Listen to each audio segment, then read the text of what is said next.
السلام عليكم ورحمة الله. الحمد لله وكفى وسلام على عباده الذين اصطفى أما بعد.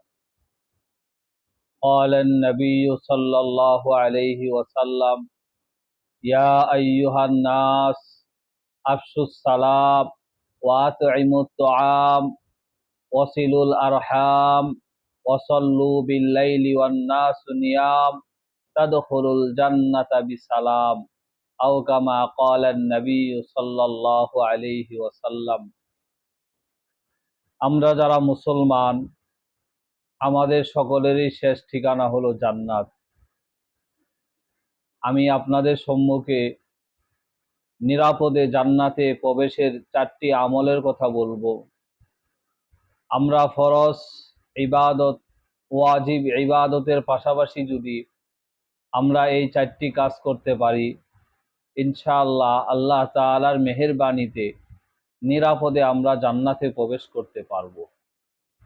আল্লাহর নবী সাল্লাল্লাহু আলাইহি ওয়াসাল্লাম ইরশাদ ফরমান: ইয়া আইয়ুহান নাস, হে লোক সকল, আফসুস সালাম, 1 নাম্বার, তোমরা পরস্পর সালাম বিনিময় করো, একে অপরকে সালাম দাও। আমরা যদি সালামের প্রচার প্রসার বেশি করি তাহলে আমাদের উপকার, আল্লাহর পক্ষ থেকে আমাদের উপর রহমত নাজিল হবে। পরস্পরের প্রতি মহব্বত, ভালোবাসা বৃদ্ধি পাবে।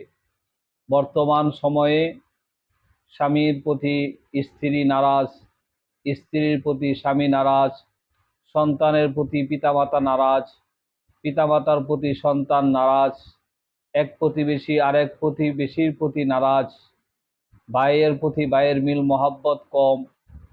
আমরা যদি পরস্পরের মধ্যে সালাম আদান প্রদান বেশি বেশি করি, সালাম বিনিময় করি, তাহলে ভাইয়ের প্রতি ভাইয়ের মহব্বত হবে, সন্তানের প্রতি পিতামাতার মহব্বত হবে, পিতামাতার প্রতি সন্তানের মহব্বত হবে, প্রতিবেশীর প্রতি আরেক প্রতিবেশীর মহব্বত হবে।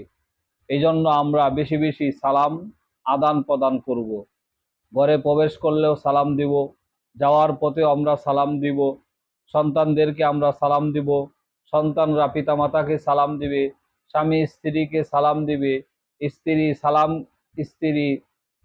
স্বামীকে সালাম দিবে, উস্তাদ ছাত্রকে সালাম দিবে, ছাত্র উস্তাদকে সালাম দিবে, গরিব ধনীকে সালাম দিবে, ধনী গরিবকে সালাম দিবে, শত্রু বন্ধুকে শত্রু আরেক শত্রুকে সালাম দিবে। আল্লাহর মেহেরবানিতে যে শত্রু সে একদিন বন্ধুতে পরিণত হয়ে যাবে। এই জন্য 1 নাম্বার আমল, আমরা পরস্পর বেশি বেশি সালাম প্রদান করব।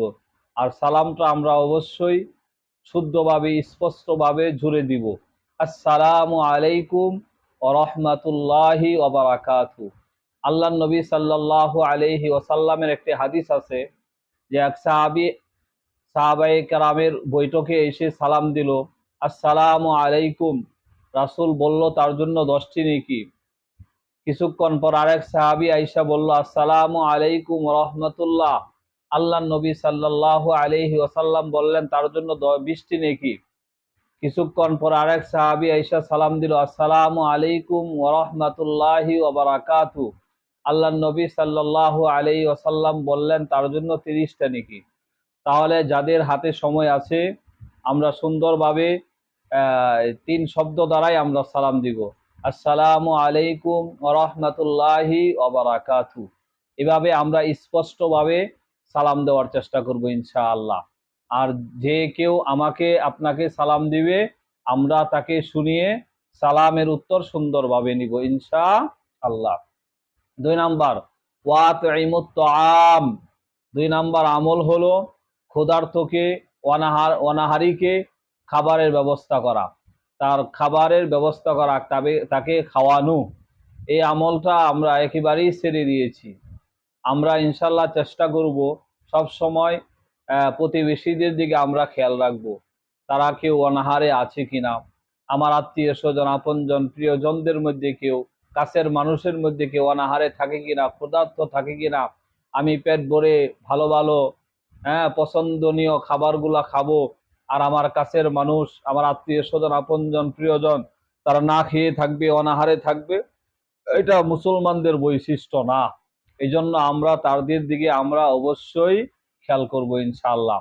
ক্ষুধার্তদেরকে, অনাহারীদেরকে আমরা খাবার খাওয়াবো, গরিব মিসকিন এতিমদেরকে আমরা খানা খাওয়াবো।